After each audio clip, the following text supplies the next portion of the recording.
Man, I always do that. I totally forget to mute your mic because you don't use freaking headphones. Still, why? No, I refuse to use headphones. I know. Good morning, everyone. Welcome to the Daily Cup of Genre, where you are talking, watching, listening to Kyle Malone and Manny Gomez. What's up, bud? How you doing today?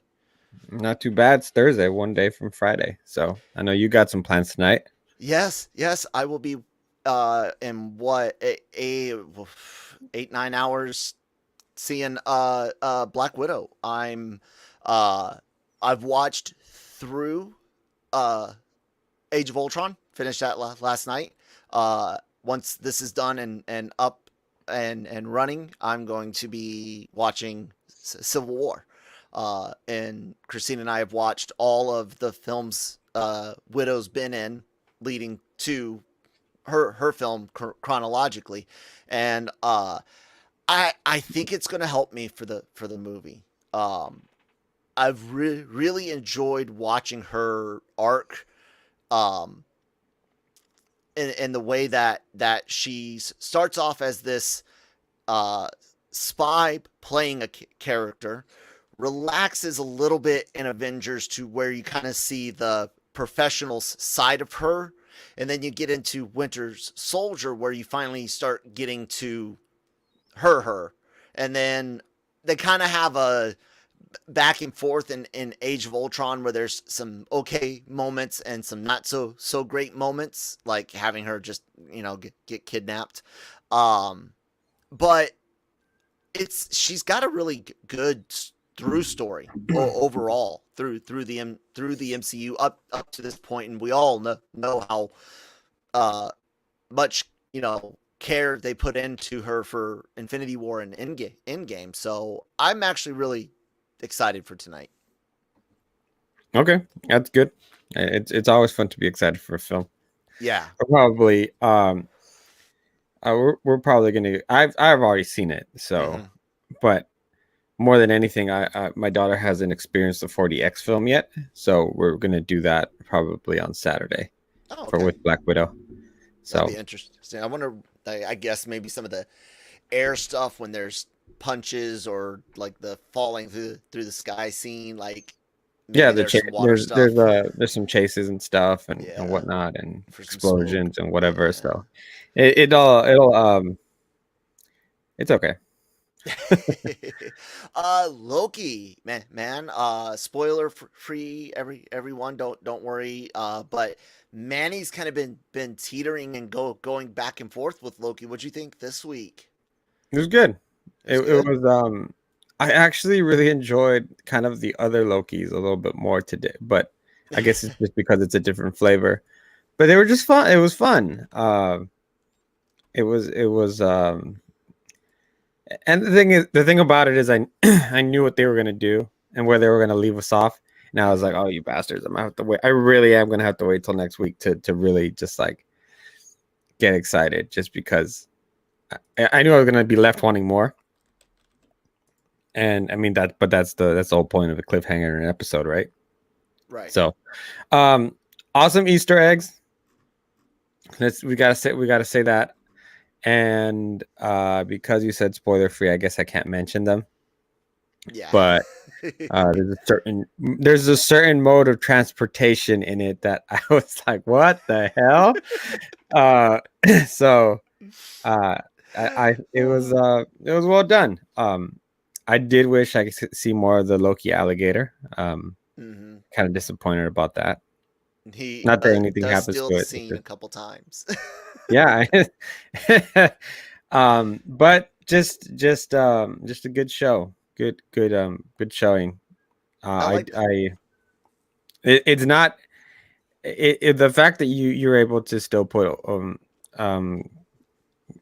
I just a good blend. I'm trying to talk without saying too much. Right.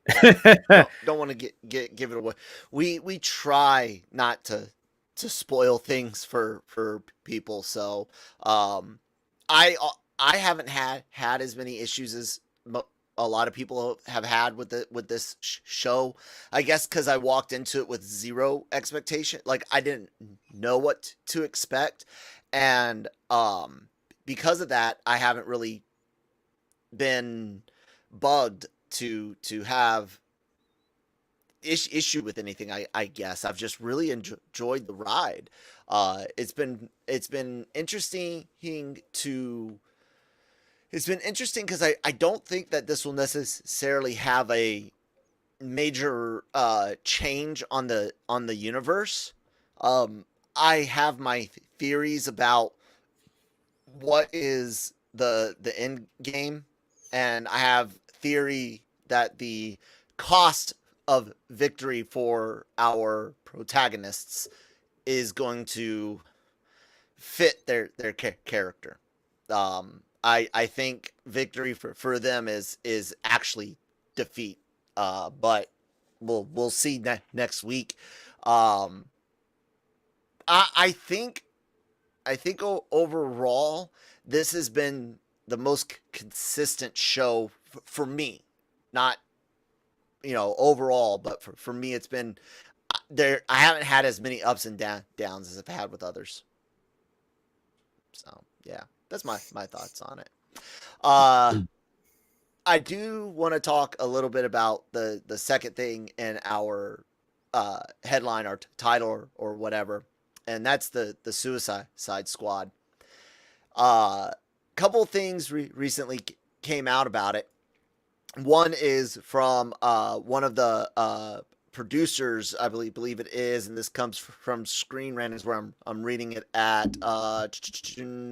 Saffron says we just don't address it, and this is in relation to the first film. We just don't address it in any tangible form.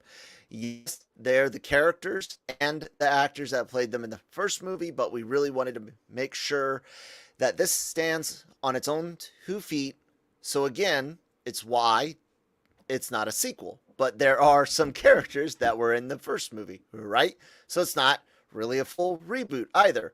So we just call it James Gunn's The Suicide Squad. That coupled with Saffron commenting on why Will Smith didn't return, saying that it was a scheduling thing.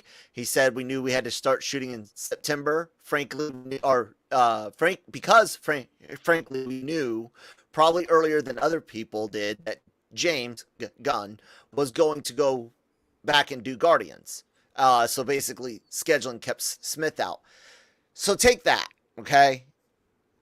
What do you think, man? Because that trailer sure as hell looked like we're just retreading the same thing. Guy that's good with guns and super violent with a daughter, wants to see daughter, he's in jail.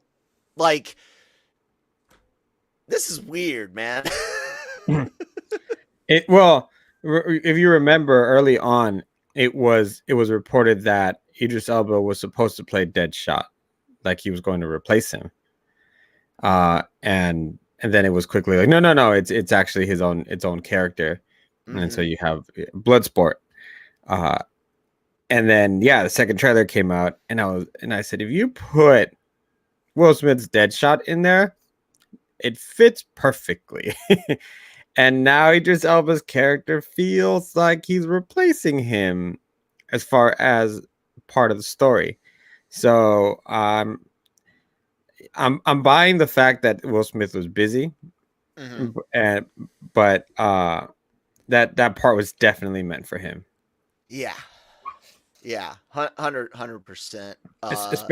Especially, and I know, like, whatever you're saying that, and I'm not saying you, I'm saying that the producer's saying that it's its own thing, but you're building off of the relationship that Amanda Waller and Deadshot had established from the first film. Mm-hmm. Which is the fact that he'll use his daughter, that she'll use his daughter as leverage, mm-hmm. and we know how important she is to him based on the first film, and a lot of the attributes of the leader of the team, which is Rick Flag, we already know about thanks to the first part of the first film. uh, Margot Robbie's Harley, Amanda Waller, obviously with Viola Davis. So this may not be a sequel, and yeah, it may be its own thing, kind of like a la comic books, where you just kind of reset and tell a new story, which is fine. Yeah. But yeah, don't tell me that the first film didn't have any influences on this, because it 100% did, and that's okay. There's nothing wrong with it. It's just just enjoy it for what it is, which is James Gunn's Suicide Squad, Exactly. which thanks to what he has previously done with like Guardians of the Galaxy and such, we trust, and we're all excited for it. Yeah, I mean, look, I have zero attachment to the first film. I thought it was garbage. I saw both the extended and the regular cut. I saw the extended cut first on recommendation, and then I just watched, not even in its entirety, just skipping through the regular cut just to kind of see there's nothing graceful about that film. I didn't care for anything. So this to me, it really doesn't matter, but it's just interesting to see kind of the studio politics, and not necessarily dirty, just simply like, crap, James is going to get his job back at Disney, so we're crunched, and I'm guessing Disney was probably like, okay, you can have your contract, but we're only pushing things back X amount of time. Maybe I don't know. And James really does, for all appearances, love his Guardians. So it makes sense that he would be willing to work around a tight schedule, get back. But that is still a type of politics to where you start looking, like you said, this part was clearly written for Deadshot, and it's like, okay, let's just bring in the next common character that we can fit into that mold. The only bad thing is I am now concerned about that first movie's taste coming back up. You know what I'm saying? If that familiar beat I is think there, it's a completely different style. I hope so. I It thought looks so. It looks I thought good. Viola Davis was fantastic as Amanda Waller. So I do give them props for bringing back for some of the things that worked, which is what I liked, because Rick Flag was fine. Obviously, Harley Quinn has turned into a pillar in the DC universe. Yeah. So yeah, don't. It would have been a mistake to try and recast everyone. I mean, yeah, do director usually do that? But I mean, he saw that there were things that worked. Yeah. And kind of like when they put together the He-Man toy line, you just grab here from here and here, and you just put them together, and you make an awesome franchise. And so I think it's great. I wanted to continue to see Viola Davis as Amanda Waller, because she was just freaking despicable. That's one of the things that really did work in Suicide Squad. Well, don't get me wrong. When I say that there's nothing redeeming about the film, I'm not talking about individual actors performing terrible lines, because that we can look at Ewan McGregor in the prequel trilogy. I'm sorry. Yes, he's the greatest thing about it, but it's still really crappy because it's bad writing. But you are right. She herself, Will Smith, even in the role of Deadshot, Harley, all did what they did well. I just didn't care for what they were doing. The problem with Will Smith as anything is that he's Will Smith. Most of the time, he's got a few shining moments. Pursuit of Happiness is great, and I Am Legend. I give Guy a lot of I'm not saying that they're bad movies. I'm saying he's just Will Smith. I think he stepped a little bit out for those. Nah, it's just really hard for me to see him as any. It's kind of like Keanu Reeves in any role. Mm-hmm. He's Keanu Reeves. Cruise. Yeah, it's just. I mean, it's just who they are, and you cast them for the actor sometimes, not the character. Mm. Yeah, because Deadshot could have been a couple of other people, but you wanted a name in that film. Mm-hmm. So it's fine. Nothing's wrong with it. Yeah, I will say, yeah. whatsoever. I will say James Gunn is a perfect example of why you should not overreact to the internet and to this whole world of cancel culture, because then a couple of months down the line you'll realize you made a mistake and you'll have to bring him back.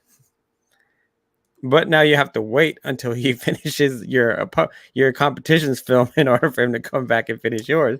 Way So to go. Like, could you mess it up any yeah, I any mean, better, you know? Well, I am going to attempt to do something here for us.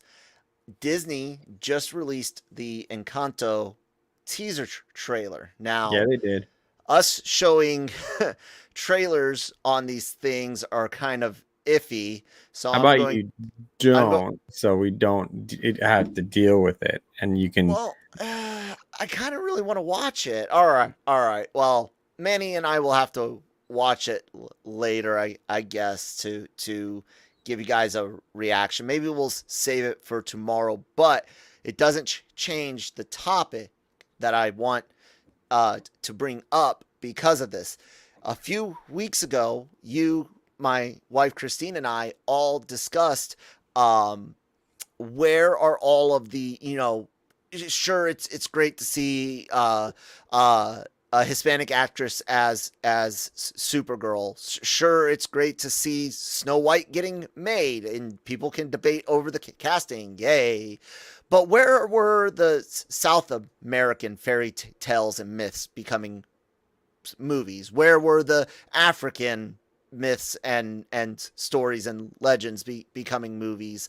We've seen a lot of European, especially from Disney with the Grimm tales and the what's the other one, Hans, whatever the fuck, and seen a lot of Eastern influence in animation too. But dude, here we are, a South Central American freaking tale. Like, this is cool. Like, that. This is what we.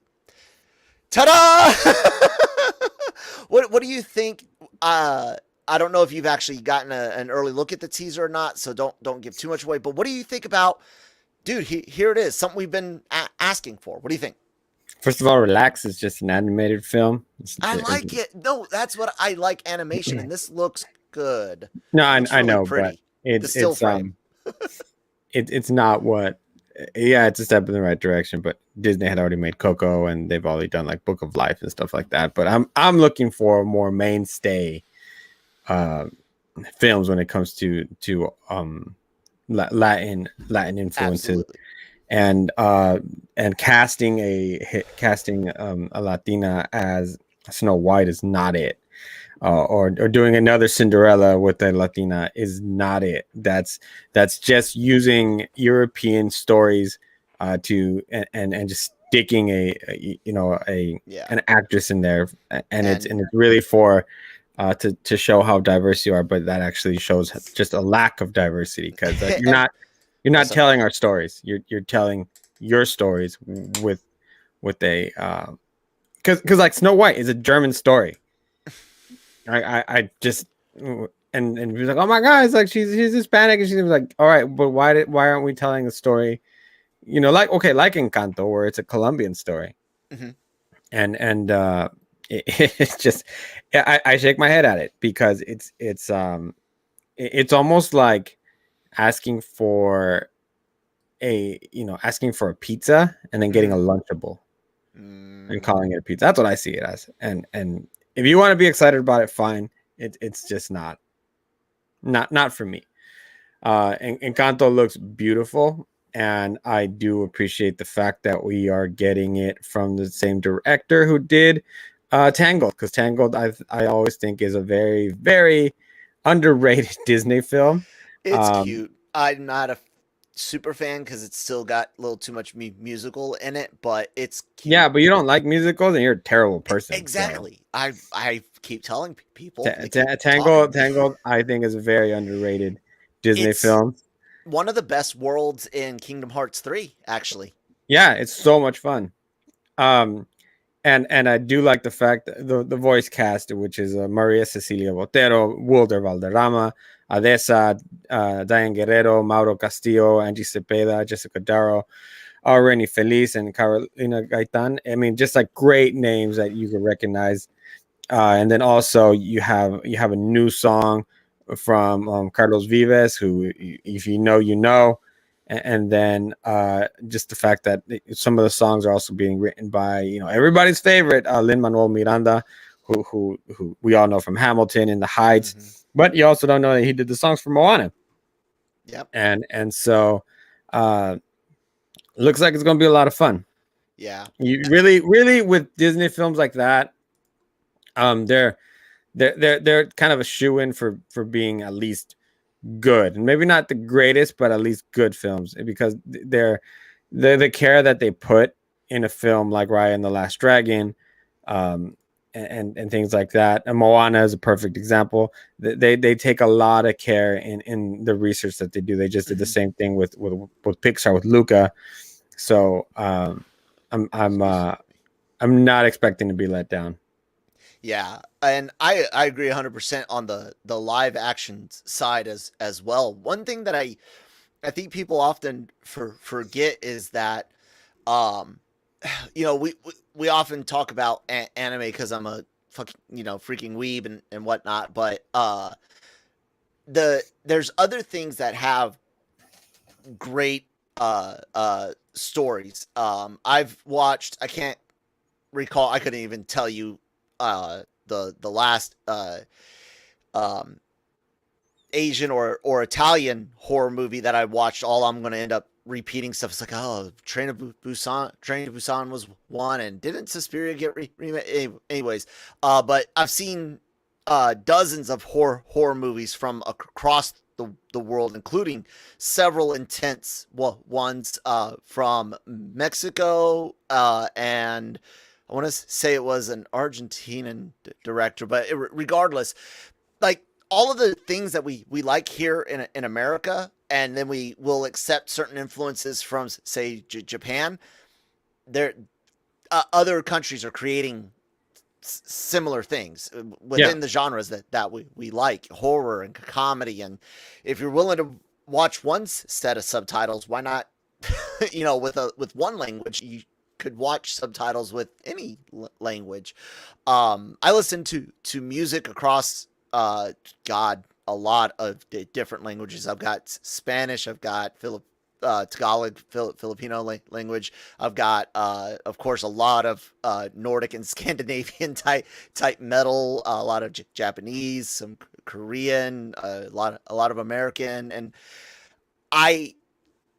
there's not only just things to take live action that already exist that we can consume, get streaming rights or whatever to, but those are things to look at for inspirations to reimagine, reboot, bring over here and give the full, American movie industry money injection to. Those types of stories and legends that we make into our movies, other countries have done the same. They've got their own, like I said, heroes, myths, and legends that will make amazing movies if done right. You don't want to pull another Gods of Egypt. that was such a terrible movie. But yeah, man. I wanted to watch that. Yeah, we really got to get that overlay and all that stuff working nice and well.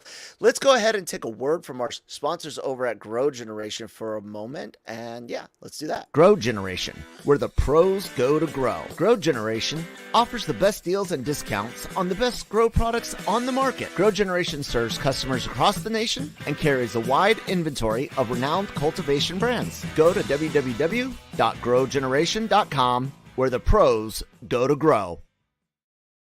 Thank you guys for sponsoring the episode as usual. Definitely tell them that LRM Online and the Genreverse Podcast Network sent you guys if you go over there and buy any supplies. I will be embarking on my completely, thanks to new laws past July 1st, growing journey. I got my Mylar panels to build my tent and yeah, I'm excited to do that. So, I might be able to review some product, some from our sponsors. So, anyways, what else has kind of been going on? There was something in gaming I wanted to bring up besides just the flack Nintendo. Oh, that's what it is. The Nintendo Switch, right?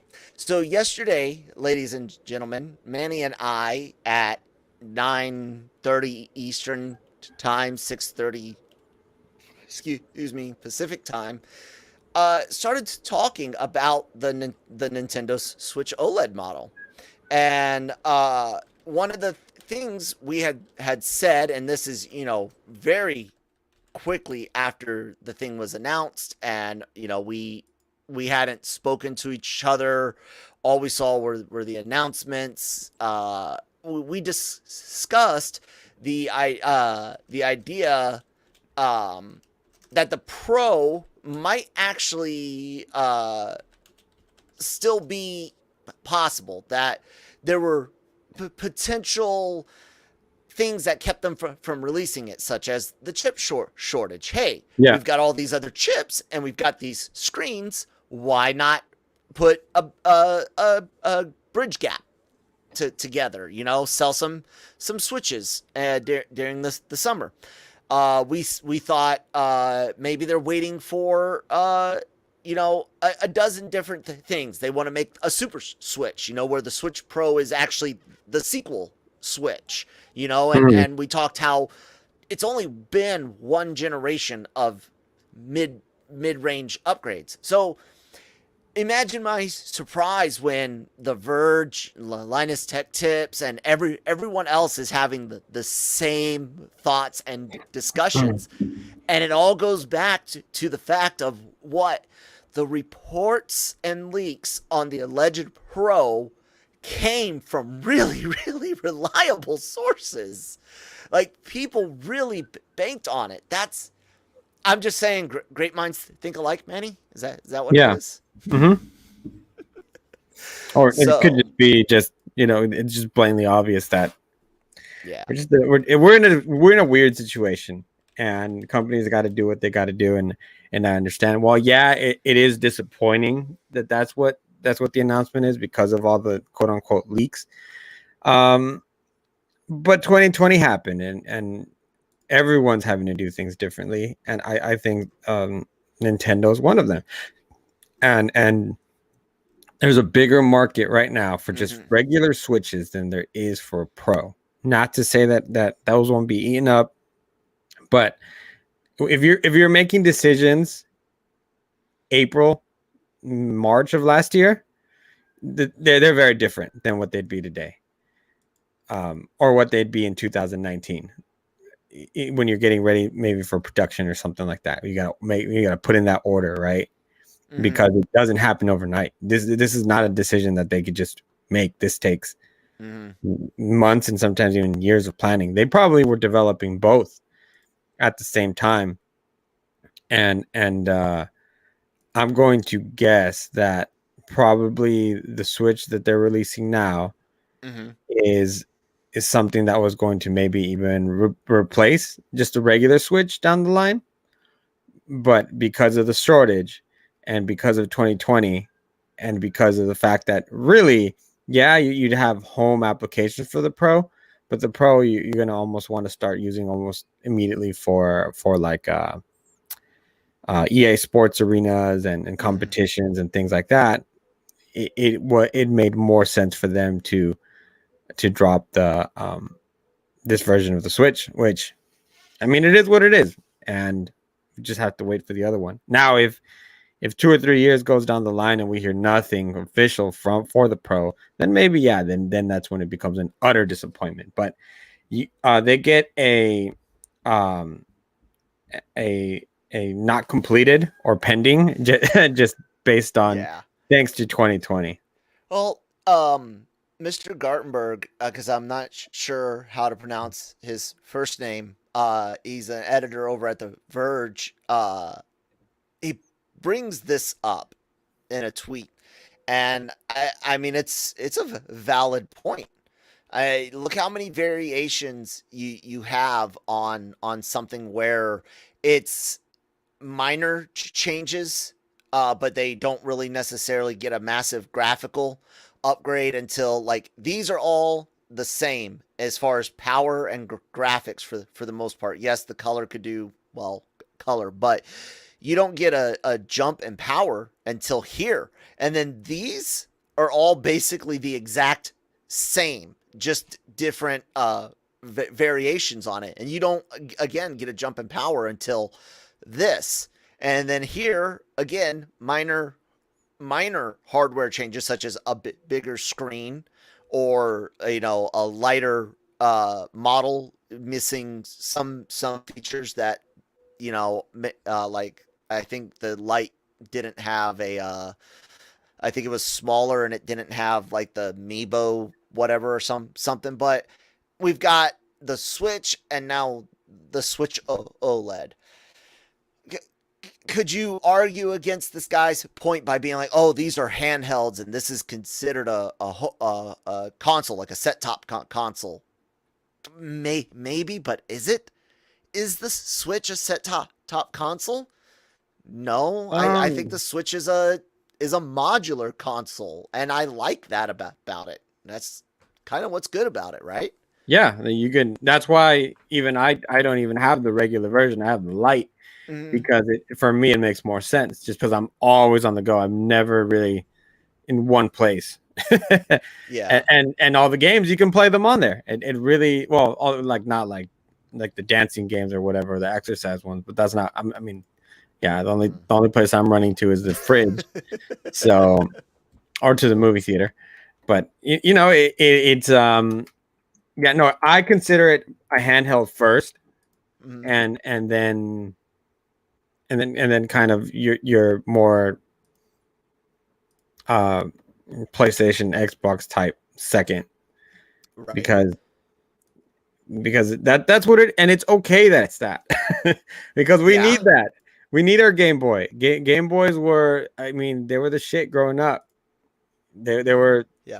Come on, you had the big boxy yes, one. Right? I had my And then you had a pocket. My dad had the big one, which of course kind of hand me down to me. He got it to go to Desert Storm, Desert Shield with, and then my first personal one was a pocket. Yeah, and I think it was a blue. That bluish green, like maybe teal, almost like your shirt, I think, or maybe that was my color. But I had a pocket and then a color. I never had an advance. I'm not gonna lie. Most of my advance experience came on DS.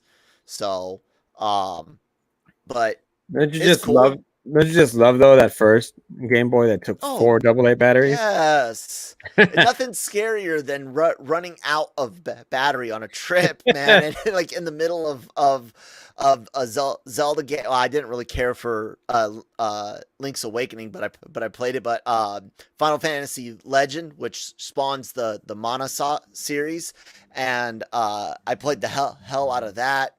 Mega Man, still to this day, probably the most difficult game out there. Mega Man on Game Boy, no joke.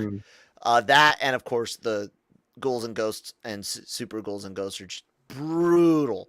But damn, since we're kind of on games, and I just mentioned Mega Man, are you a Mega Man fan at all? Did you like X series or any of them? Damn. I kind of got hopeful recently rewatching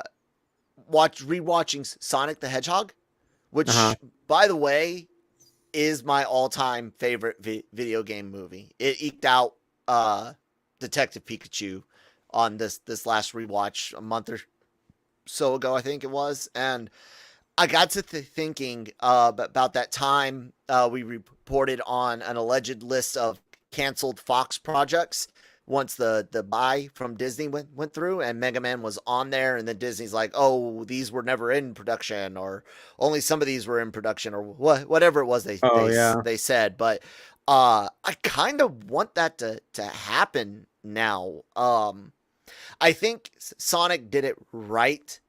where but Detective Pikachu too, where they didn't attempt to take themselves too seriously.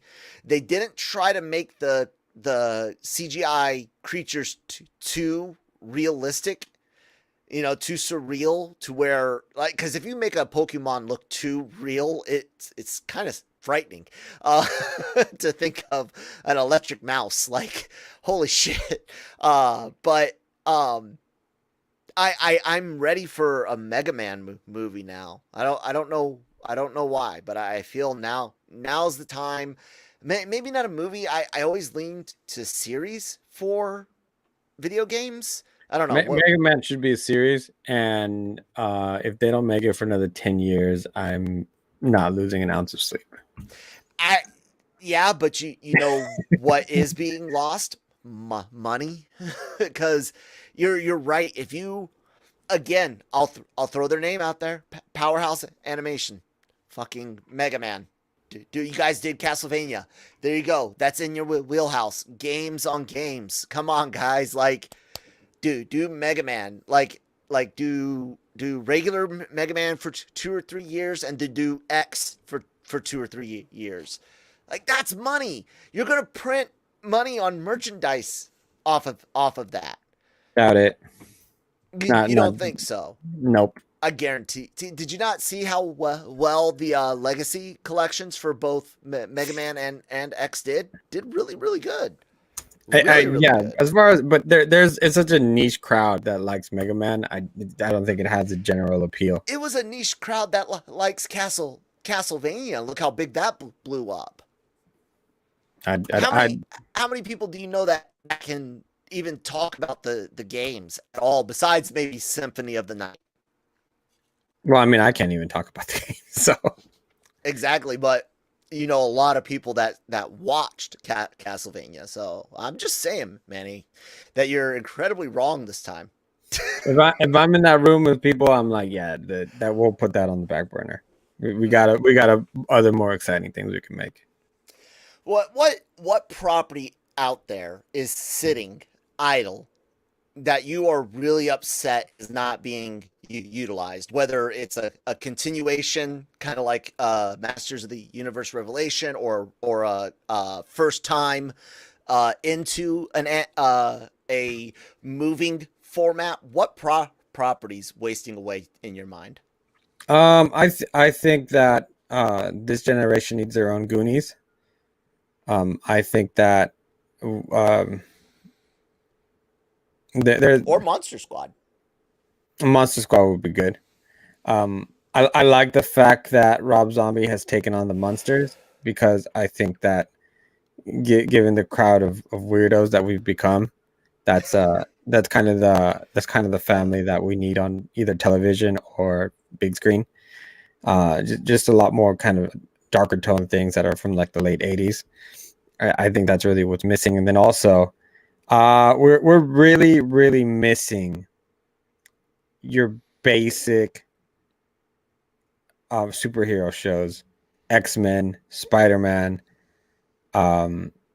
Batman, where I think they need to be given that Castlevania treatment, where you make an animated series with the intention of borderline not allowing your kids to watch it and being enjoyed. But yeah, and I don't know if it just doesn't work for this generation, but Batman the Animated Series was that series, where in many ways, where it's 2021, it still holds up today, and some of the topics from some of those episodes still holds up, and the character development of some of them. Without Batman the Animated Series, I don't think the world would have taken Mr. Freeze as serious as they did. Hence, yes, Arnold Schwarzenegger and Joel Schumacher, slapped it back down. But the backstory in Heart of Ice is phenomenal, and then also the depth in the story for Robin when he loses his parents.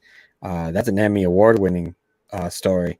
Not to mention the dual personality of Two-Face that is shown in the episodes through his transformation before, in between, and after, which is just rich storytelling first, and then came kind of the more kid friendlier moments. Not to mention that's the birthplace of Harley Quinn.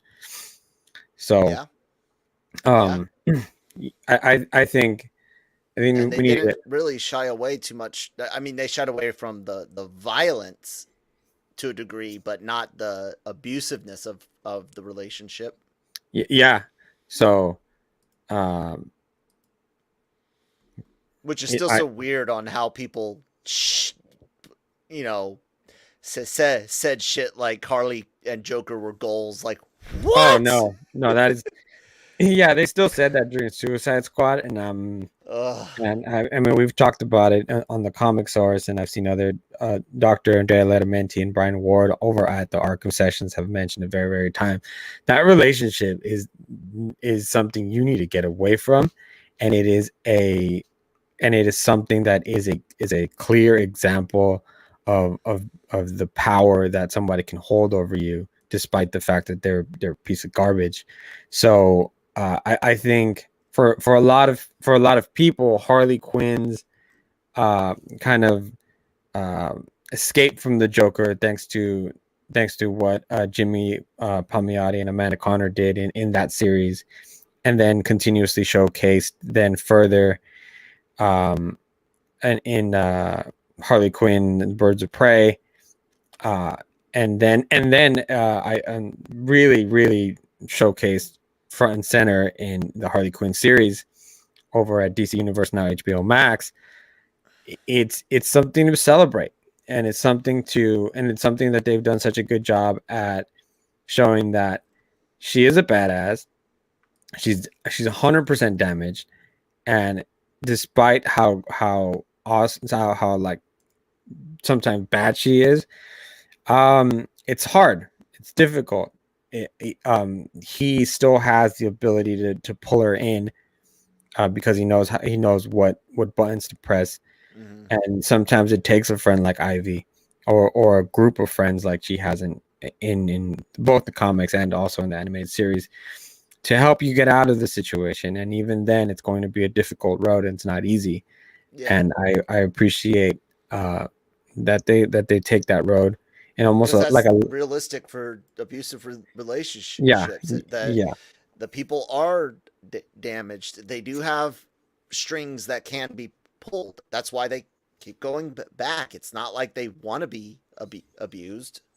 It's a yeah what they call a vicious cycle. And Harley's story is a great commentary on that, and showing people in multiple ways, hey, you can get away. She does get away, but also showing that, hey, sometimes you relapse. you And if you relapse. Yeah, relapse, you've got friends and family to help pull you back away. But Harley and Joker are relationship goal. No, people, please, no.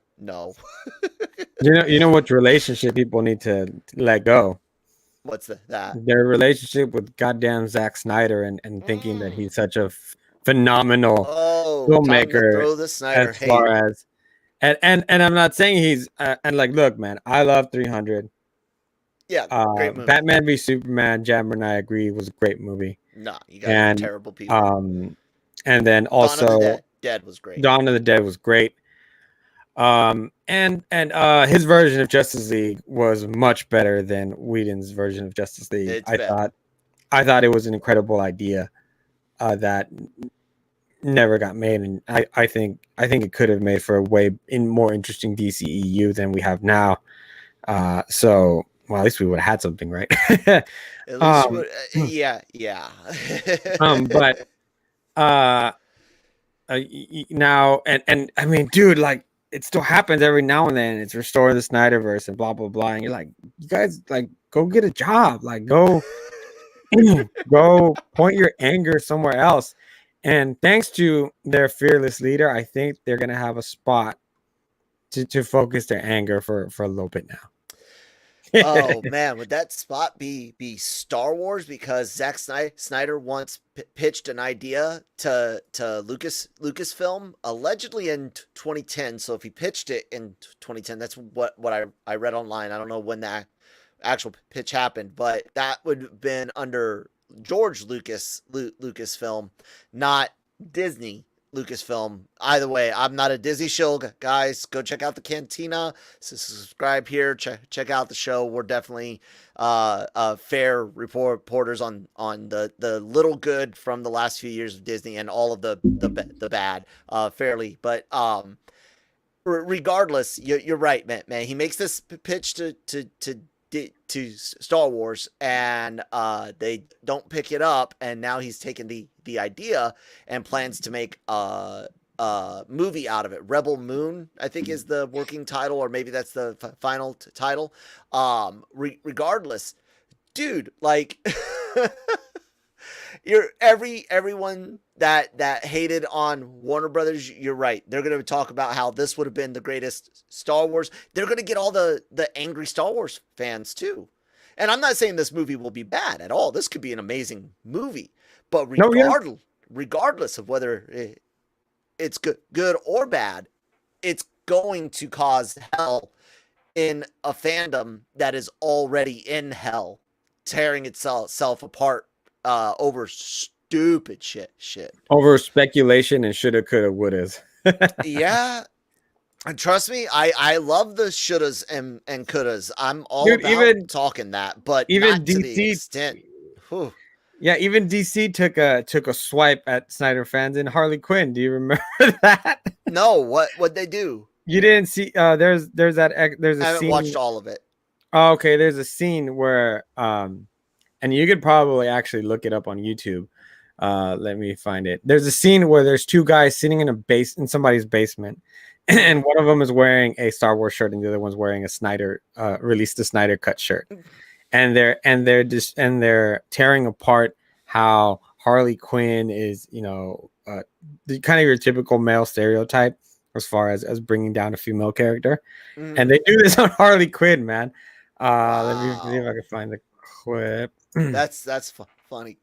I like it when self-deprecation happens. Look, if you can't take that and you can't do that, and you make as many mistakes as a company like Warner Brothers does. So one of them is wearing a Release the Snyder Cut shirt. The other one is wearing a The Last Jedi, It's Not Canon shirt. Unfortunately, guys, well, look, according to the Holocron Keeper himself, Pablo Hidalgo, the Star Wars canon is whatever it needs to be. So, in my mind, I have a watch order of Rogue One, 4, 5, 6. And then I read the EU books again and again and again and again and again. Or listen to them in audiobook format, which I have found I actually do enjoy as a way to go to sleep at night. Yeah, man. I don't know.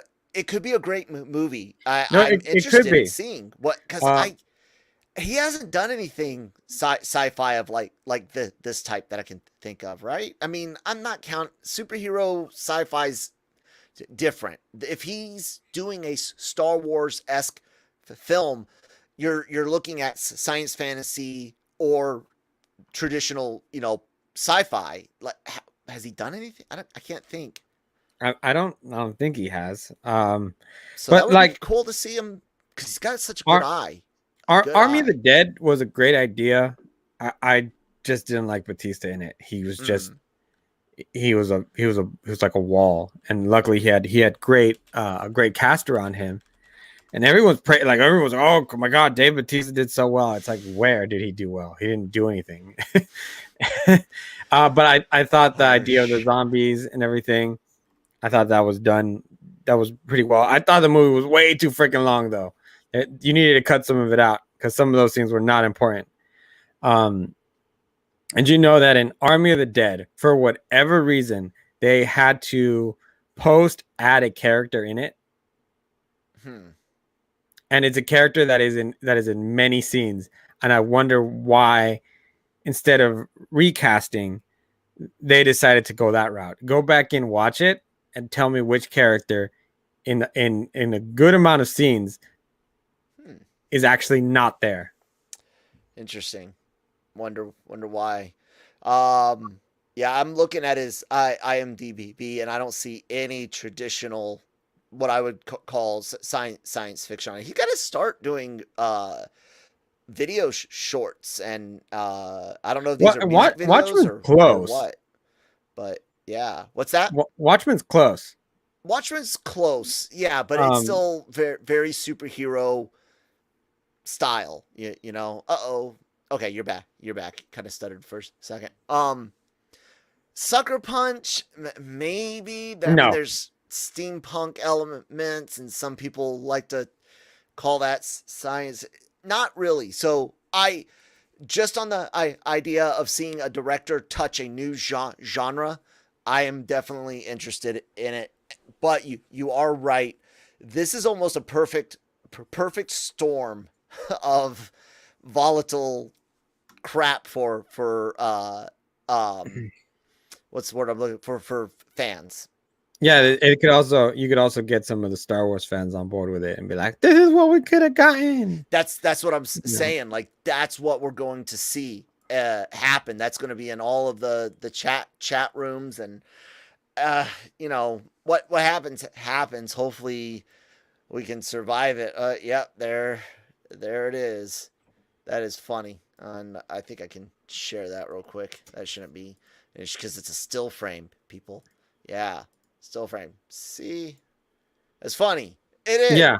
I mean, guys, I'm sorry. Like, I'm glad you got to see the Snyder cut. I'm glad Snyder's vision got released. I just, and I don't like The Last Jedi. I don't watch the sequel trilogy. Jesus like, Christ. At all.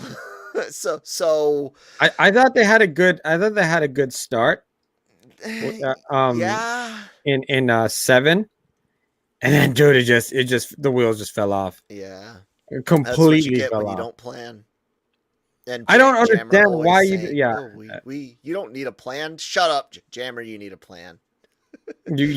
For a trilogy like that, you absolutely need a plan, because you need to lay the seeds, the groundwork for what's going to transpire in the third film and in your big reveal. No, we're just gonna rehash what we've already done before, like we did in the first time. So yeah. Yeah, like how New Hope was literally almost the same film as 7. Yeah. Yep. How 7 just took 4 and ran with it. Anyways, I think that about does it for today's live show. Thank you guys who have watched and joined us. Please do hit that subscribe button if you haven't already. If you're watching us on replay, hit that subscribe button if you haven't already. And of course, if you're listening to the audio version, you guys should join us over live, chat with us, bring up your opinions on the topics, and but you know, subscribe to wherever you listen to, because we also have a lot of other great podcasts available on the Genreverse Podcast Network, brought to you by LRM Online. And we cover Marvel. That's actually going to be out a little bit later today. Nick and I doing our spoiler-filled Loki review. We cover anime. Look for the Midnight Run this weekend. As Christine and I will be talking about the Domestic Girlfriend. Breaking Geek Radio will be out on Friday. The Cantina will be live tomorrow evening, probably around 5 Eastern time. So Star Wars news, reliable Star Wars news, no clickbait bullshit, and no selling hopes and dreams that we can't actually verify are coming to you. So with all that said, Manny, what do you got coming up as far as our amazing interview list? Well, personally, I have next week. I think I am scheduling a interview with one of the stunt actors for Black Widow, which is always fun. Nice. And then also I have an interview that's already out with some of the voice cast for the Patrick Star Show, and then I have some of the other family members that'll go up today or tomorrow. That show premieres tomorrow on Nickelodeon, along with The Middlemost Post, which is features also the voice of an incredible actor who voices Bender, everyone's favorite robot. Who you think you'd rather go on a space adventure with, R2-D2 or Bender? Bender. Does he bring blackjack and hookers? I don't know, forget the man. hookers. I'm married. I don't know if I think I like the reliability of R2D2, but this Bender seems like a lot of fun. I think it'd be more of a space adventure with Bender and C-3PO and watch them duke it out. You know, I think that'd be fun. And anywho, back on topic. So Shark Week stuff that Gig has from National Geographic. Oh, sorry, Discovery National. Whoever does Shark Week now. Discovery. Thank you. And yeah, everything in between. The Encanto trailer's going up on our site today, and we'll have a couple more things for Jungle Cruise. I'll have a couple pieces up for with some information on who David Harbour wants to team up with, as well as some of the other actresses from Black Widow. It's fun stuff. Good stuff. Very cool. Well, you guys know how to find all of that. LRMonline.com, the LRM YouTube channel, and of course our podcast network over at the Genreverse, wherever you get your podcast from. It's all free, ladies and gentlemen. Help us keep it free by helping us pay the bills, by getting us some of that sweet ad revenue on YouTube. Subscribe, watch the videos, and you can, skip the ads every now and then, I guess. We'll allow it. Anyways, we'll talk to you tomorrow, guys. Have a good one.